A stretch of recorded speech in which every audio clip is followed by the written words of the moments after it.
Hello again, it's Lock Noob and you're watching my side channel, Side Noob, and in front of you is a Bricard Supersurete, I believe it's pronounced. It's a French lock tri-axis, and one thing which I didn't get to do with this lock is take it apart.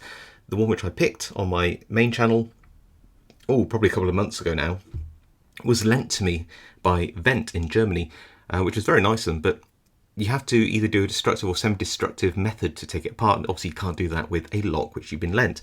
But Keycom over in Discord sent me a few of these locks, and they're picked, and apparently all we need to do is sort of just grind off these tabs here, and then you should be able to push the core out and have a look at what's inside. So yeah, I'm going to choose one which is the least nice looking, which is this one, and then go basically destroy the tabs on it and see if we can get in.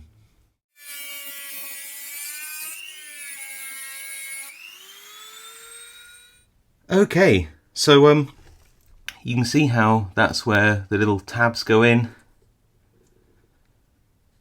Don't know if I did the best job, but yeah, I cut them out, and now we can remove this, but I don't know what we're going to expect inside. I can't see any pins falling out. Maybe you have to do some more stuff. Oh, that's pretty gross. There's there's a spinner plate, which is almost the same size as these little disc holders, and loads of dust. Hold on, and some of my spit. Okay, so that's so weird. Again, it's plastic on the inside. Why?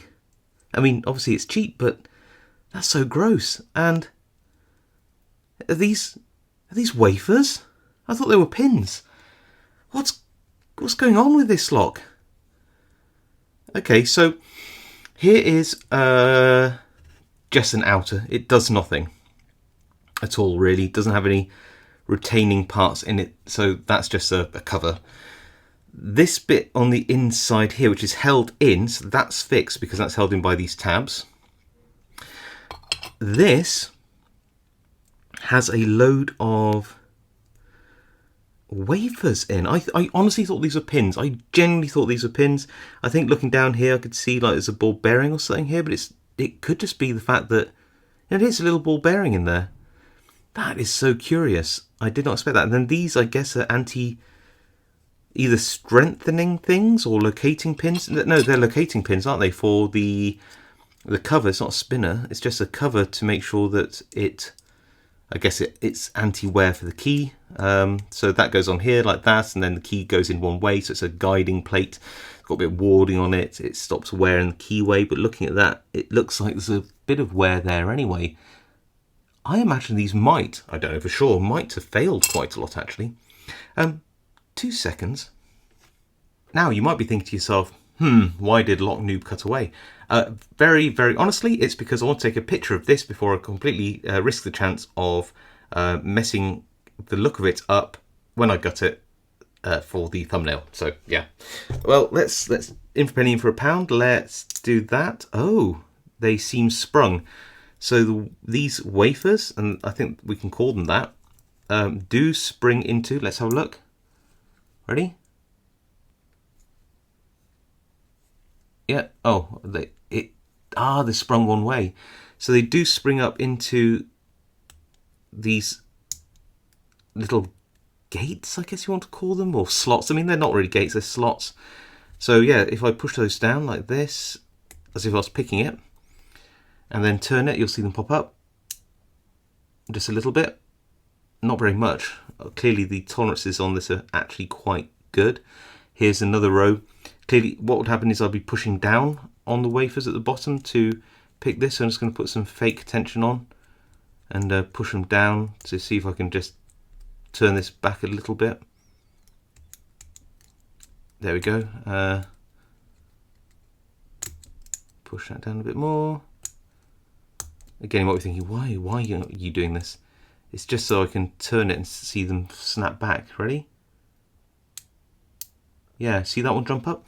So that's really interesting. I'm guessing that if this is all picked, I could push this out. I'm wondering if I can withdraw wafers from one side. appears not. And if you look down here, see that notch there? There's a notch there just under where my tweezers are. That must grip onto here as well, so it acts like a false gate. Oh, I like this. Let me just see if I can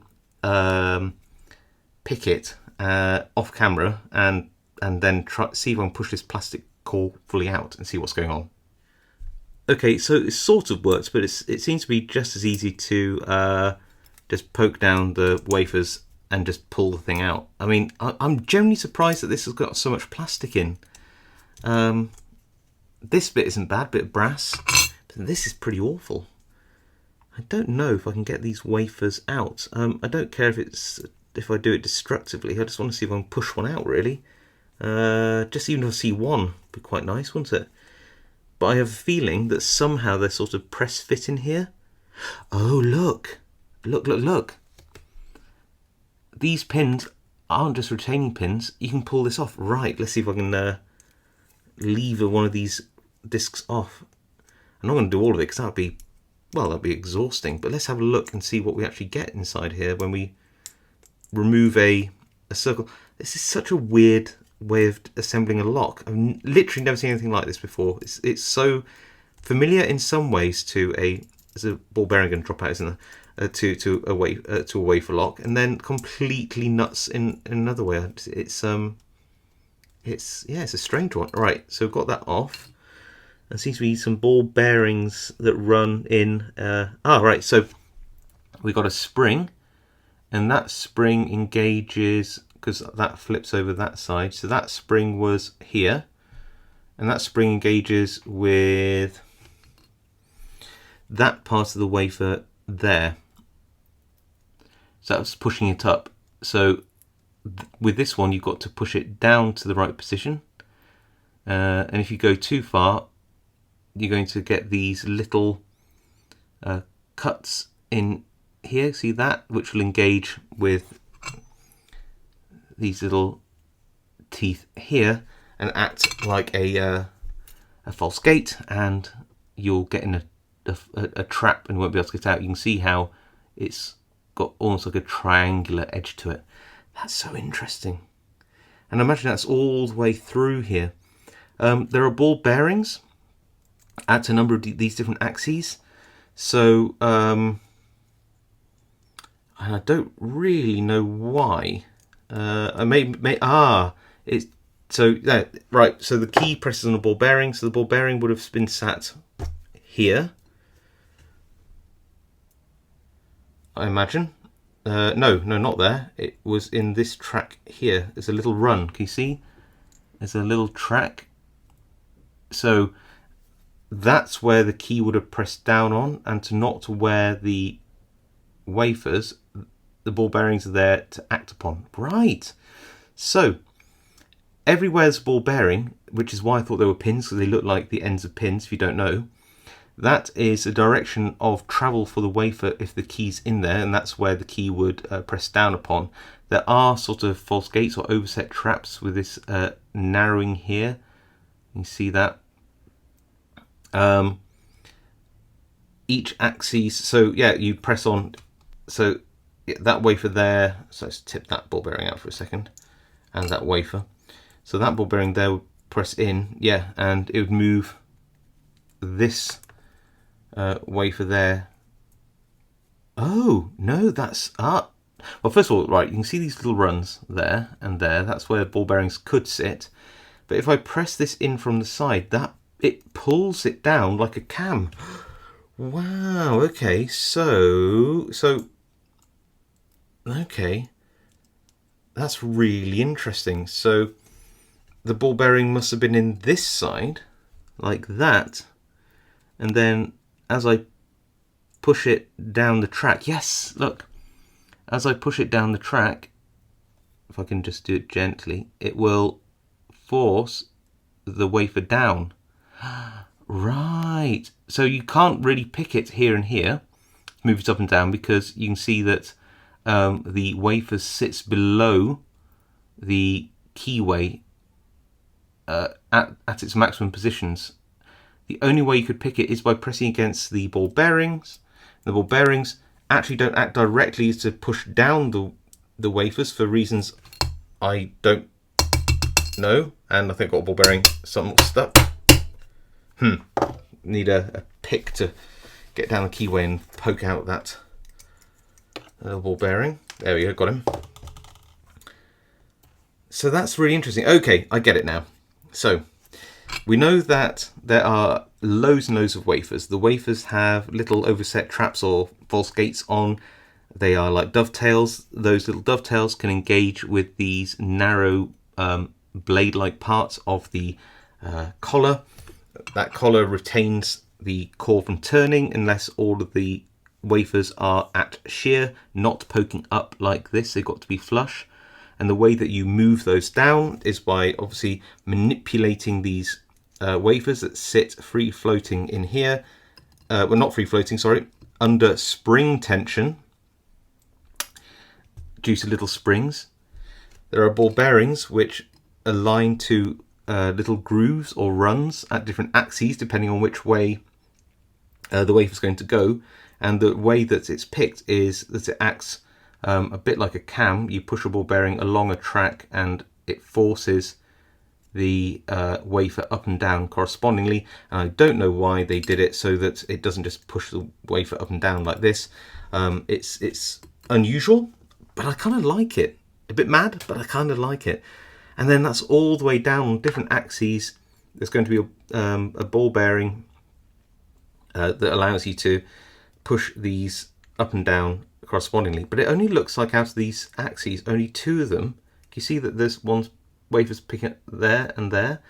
It only looks like there are a couple of axes to press. So that these ones on the left will manipulate the wafers on the top, and then the ones on the bottom will do the ones on the left. But there's nothing on the right, I don't think. Oh no, there is. Look, there's one right at the back here. Look, there's a couple actually. So there are 3 axes. Interesting, but not every. Okay, that's so cool. So yeah, so there are ball bearings here, here, and here, which align with these grooves depending on which side the wafer is. So imagine if you had a wafer which was sat this side, you'd have a ball bearing in that groove, and you'd need to press this way to pull it down. While if I turn it over that way, then it'd be the opposite way around. It would sort of you'd need to push it this way to push it up or down, depending on which way it's orientated. So yeah, so that would lift it up if it's that way around. That's so cool. Such an interesting way of doing it. I don't know why they did it this way. Maybe it's because of the way they could mirror it and not have to have different axes. That's probably it, isn't it? It's probably probably the way they can do that on the side means that they can use the same wafers on a rotated round on 2 different axes. Oh, just so cool. Really like this. Yeah, I won't take it apart any further, but you can see how it works. Just surprised it's all plastic. I mean, I suppose it works with the ball bearings. You're not like directly pushing against that, and the metal is working against the metal, so maybe the plastic in this instance doesn't matter, but it's just odd to find. And yeah, they are sprung as well, as opposed to the Bricard Block 2, which they're all free floating. Very, very cool. So how many wafers do you get? 1, 2, 3, 4, 5, 6, 7, 8 wafers in this, I think. Yeah, 8 wafers. Very cool lock.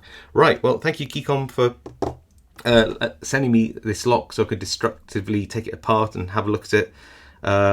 It's very, very cool with the sort of the way that you have ball bearings running in tracks that you can push down the side. It acts like a cam to lift or lower the waves against spring tension. The fact that it's just, everything about it's just so unusual. I love it.